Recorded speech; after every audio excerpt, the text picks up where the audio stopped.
ওম শান্তি।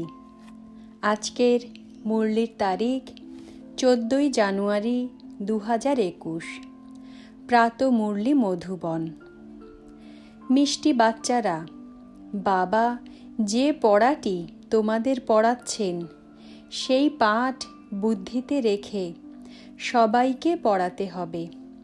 প্রত্যেককে বাবার এবং সৃষ্টি চক্রের পরিচয় দিতে হবে। প্রশ্ন: আত্মা সত্য যুগেও পার্ট প্লে করে এবং কলি যুগের, কিন্তু তফাৎ কি? উত্তর: সত্য যুগে যখন পার্ট প্লে করে তখন তাতে কোনো পাপ কর্ম হয় না। প্রতিটি কর্ম সেখানে অকর্ম হয়ে যায়, কারণ রাবণ নেই। তারপরে যখন কলি যুগে পার্ট প্লে করে তখন প্রতিটি কর্ম বিকর্ম অর্থাৎ পাপ কর্মে পরিণত হয়, কারণ এখানে বিকার আছে। এখন তোমরা হলে সঙ্গমে, তোমাদের সম্পূর্ণ জ্ঞান আছে। ওম শান্তি। এবারে এই কথা তো বাচ্চারা জানে যে আমরা বাবার সামনে বসে আছি। বাবাও জানেন বাচ্চারা আমার সামনে বসে আছে।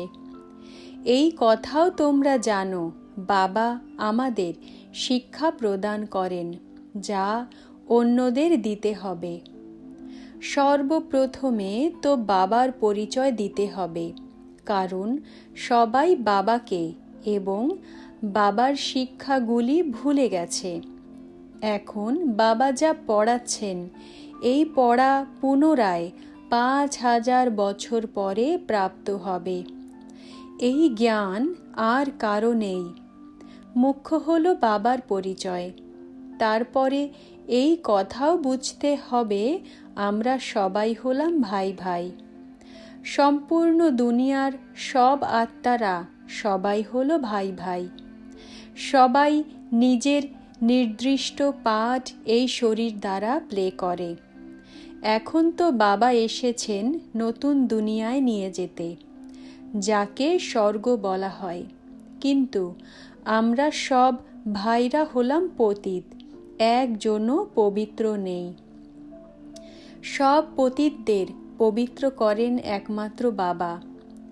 এই হলো পতিত, বিকারগ্রস্ত, ভ্রষ্টাচারী রাবণের দুনিয়া।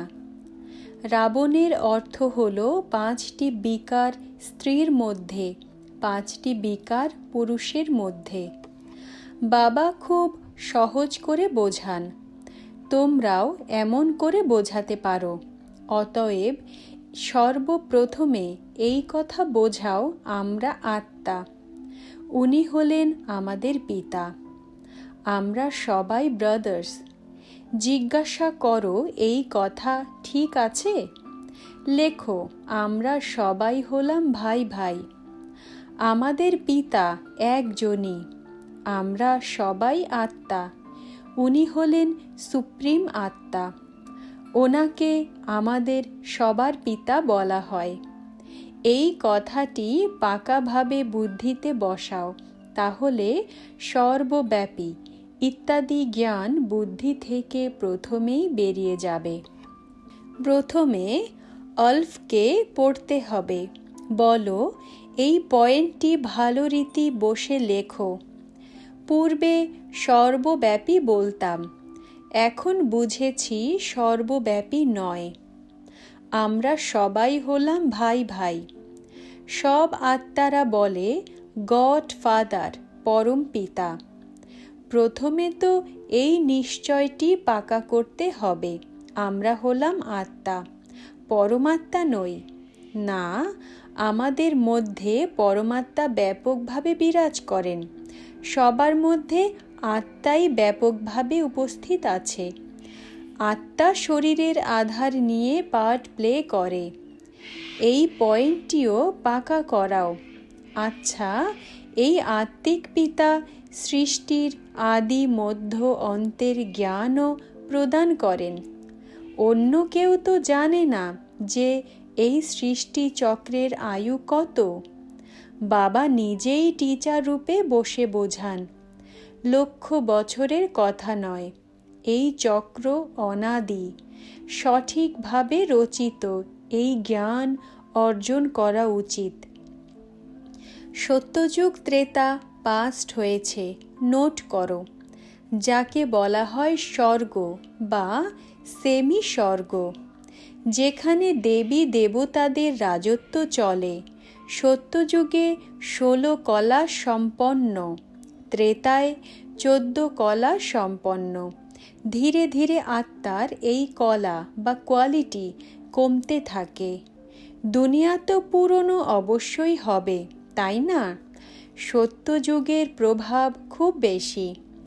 নামই হলো স্বর্গ, হেভেন, নতুন দুনিয়া। তারই মহিমা করতে হবে।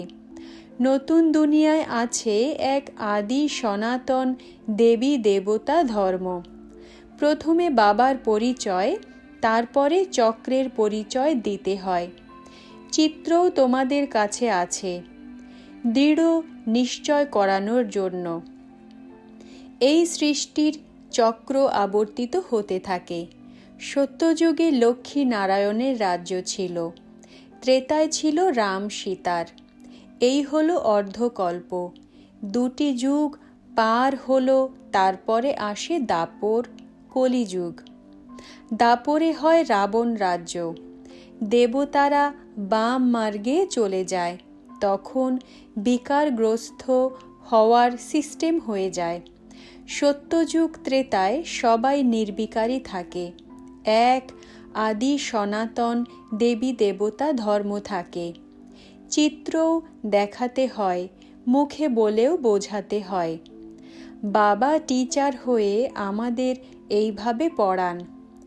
বাবা নিজের পরিচয় নিজেই এসে দেন। তিনি নিজেই বলেন, আমি আসি পতিতদের পবিত্র করতে, তাই আমার দেহের প্রয়োজন হয়। তা না হলে কথা বলবো কিভাবে? আমি হলাম চৈতন্য, সৎ এবং অমর। আত্মা শত রজ তম স্টেজে আসে। আত্মাই পবিত্র এবং পতিত হয়, তাই বলা হয় পতিত আত্মা, পবিত্র আত্মা। আত্মার মধ্যেই সব সংস্কার থাকে। অতীতের কর্ম বা বিকর্মের সংস্কার আত্মা বহন করে। সত্যযুগে বিকর্ম হয়ই না, কর্ম করে, পার্ট প্লে করে, কিন্তু সেই কর্ম অকর্ম হয়ে যায়।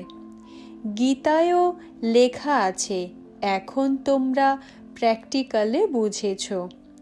তোমরা জানো বাবা এসেছেন পুরনো দুনিয়া বদলাতে, নতুন দুনিয়ার রচনা করতে।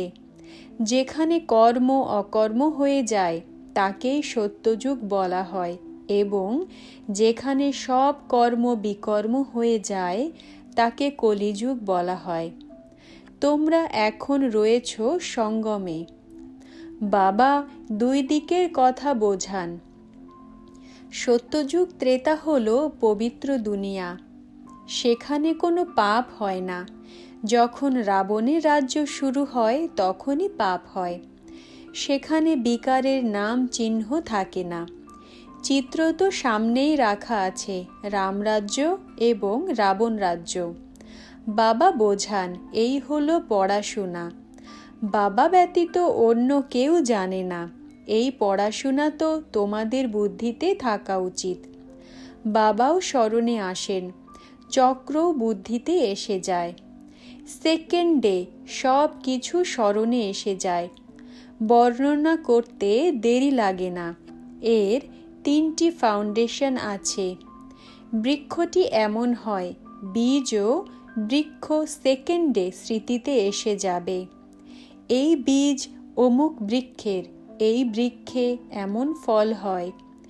এই অসীম জগতের মনুষ্য সৃষ্টি রূপী বৃক্ষটি হয় কিভাবে, সে কথা তোমরা তো বোঝাও। বাচ্চাদের সম্পূর্ণ জ্ঞান বোঝানো হয়েছে।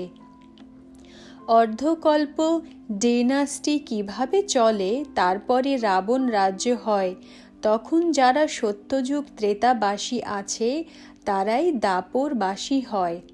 বৃক্ষটি বৃদ্ধি হতে থাকে। অর্ধকল্পের পরে রাবণ রাজ্য হয়, তখন বিকারগ্রস্ত হয়।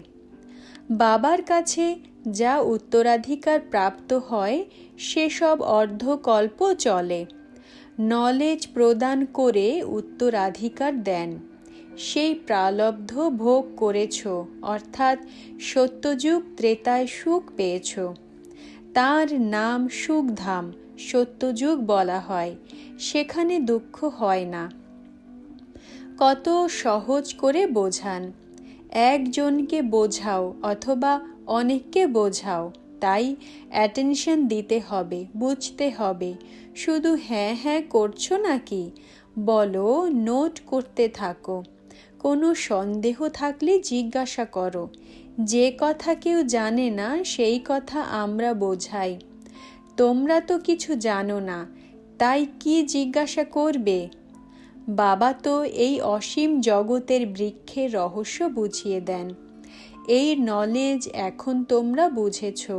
বাবা বুঝিয়েছেন তোমরা 84 চক্রে কিভাবে এসেছ। এই কথাটি ভালো রীতি নোট করো, তারপরে এই বিষয়টি নিয়ে বিচার করো। যেমন টিচার রচনা লিখে দেন, স্টুডেন্টরা যা ঘরে গিয়ে রিভাইজ করে আসে, তাই না? তোমরাও নলেজ প্রদান করো, তারপরে দেখো কি হয়। জিজ্ঞাসা করতে থাকো, এক একটি কথা ভালো করে বোঝাও। পিতা টিচারের কর্তব্য বুঝিয়ে তারপরে গুরুর কর্তব্য বোঝাও। তাকে আহ্বান করা হয়েছে যে এসে আমরা পতিত, আমাদের পবিত্র করো। আত্মা পবিত্র হলে তো শরীরও পবিত্র প্রাপ্ত হয়। যেমন সোনা তেমন গহনা তৈরি হয়। 24 ক্যারেটের সোনা দিয়ে খাদ না মিশিয়ে গহনা তৈরি করলে তো গহনাও শতপ্রধান তৈরি হবে। খাদ মেশালেই তমপ্রধান হয়ে যায়। সর্বপ্রথমে ভারত 24 ক্যারেট সোনার পাখি ছিল, অর্থাৎ শতপ্রধান নতুন দুনিয়া ছিল। পরে তমপ্রধান হয়েছে। এই কথা বাবা এসে বোঝান। অন্য কেউ মনুষ্য গুরু তো জানে না। আহ্বান করে, এসে পবিত্র বানাও। সে তো গুরুর কর্তব্য। বানপ্রস্থ অবস্থায় মানুষ গুরুর কাছে দীক্ষিত হয়। বাণীর ঊর্ধ্বে স্থান হল ইনকর্পোরিয়াল ওয়ার্ল্ড, যেখানে আত্মারা বাস করে। এই হলো কর্পোরিয়াল ওয়ার্ল্ড। দুইয়ের মিল এখানেই হয়। সেখানে তো শরীর নেই, সেখানে কোনো কর্ম নেই। বাবার মধ্যে সম্পূর্ণ জ্ঞান ভরা আছে।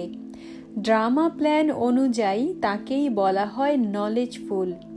তিনি সৎ চিত্ত আনন্দ স্বরূপ হওয়ার দরুন তাকেই নলেজফুল বলা হয়। তাকে আহ্বানও করা হয়, হে পতিত পাবন নলেজফুল শিব বাবা। তার নামই হলো সদা শিব। অন্য সব আত্মারা আসে পার্ট প্লে করতে, তাই ভিন্ন ভিন্ন নাম ধারণ করে। বাবাকে ডাকে, কিন্তু তারা কিছু বোঝে না। ভাগ্যশালী রথও নিশ্চয়ই আছে। বাবা যার মধ্যে প্রবেশ করে তোমাদেরকে পবিত্র দুনিয়ায় নিয়ে যাবেন। তাই বাবা বোঝান, মিষ্টি মিষ্টি বাচ্চারা, আমি ব্রহ্মার দেহে আসি, যে বহু জন্মের শেষ জন্মে রয়েছে। পুরো 84টি জন্ম গ্রহণ করে। ভাগ্যশালী রথে আসতে হয়। প্রথম নম্বরে তো হলেন শ্রীকৃষ্ণ। তিনি হলেন নতুন দুনিয়ার মালিক। তারপরে তিনি নিচে নেমে আসেন। গোল্ডেন থেকে সিলভার, কপার, আয়রন যুগে এসে পড়েন। এখন তোমরা পুনরায় আয়রন থেকে গোল্ডেন হচ্ছ। বাবা বলেন, শুধুমাত্র আমি তোমাদের পিতা। আমাকে স্মরণ করো।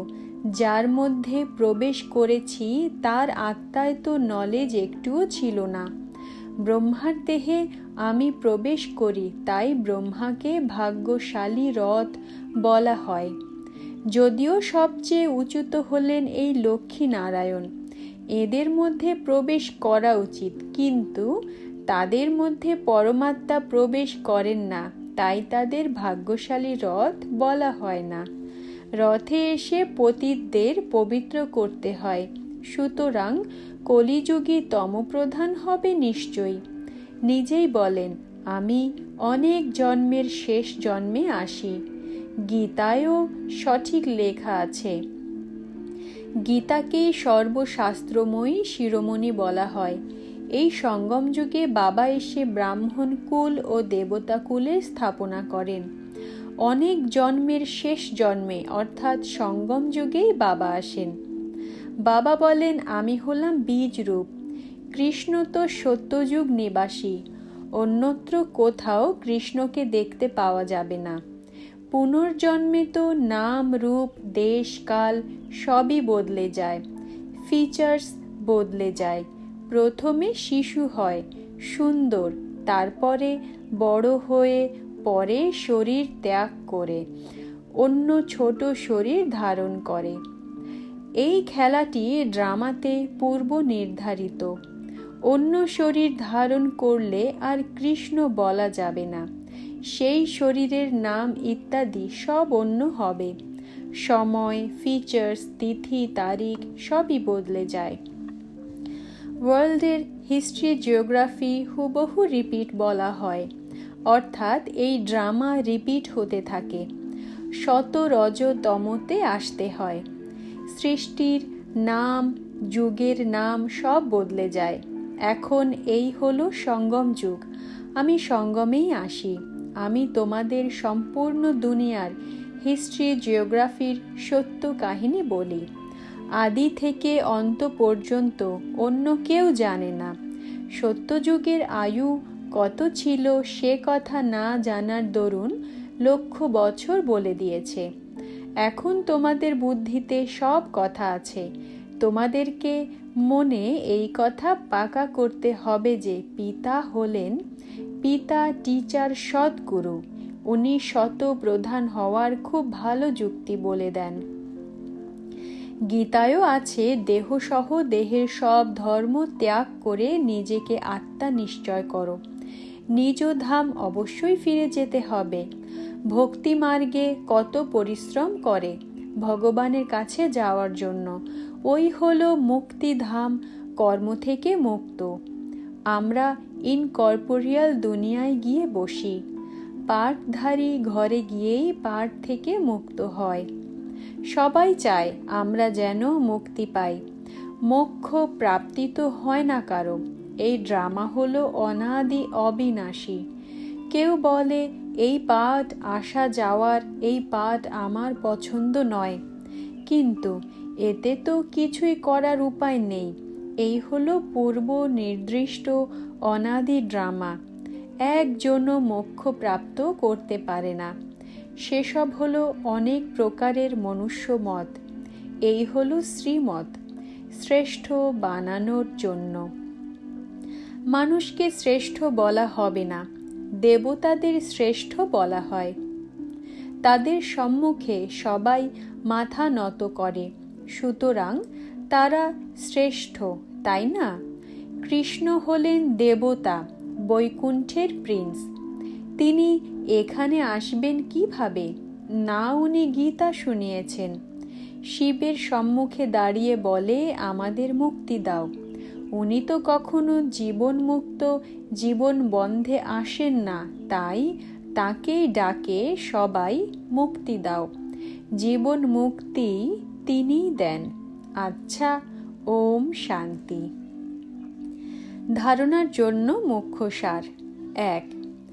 আমরা সবাই আত্মারূপে হলাম ভাই ভাই। এই পাঠটি পাকা করতে হবে এবং করাতে হবে। নিজের সংস্কারগুলিকে স্মরণের দ্বারা সম্পূর্ণ পবিত্র করতে হবে। 2. 24 ক্যারেট প্রকৃত সোনা শতপ্রধান হওয়ার জন্য কর্ম, অকর্ম, বিকর্মের গোপন গতিকে বুদ্ধিতে রেখে এখন আর কোনো বিকর্ম করবে না। বরদান: সময় অনুসারে প্রত্যেকটি গুণ ও শক্তিকে ইউজ করে অনুভবী মূর্তি হও।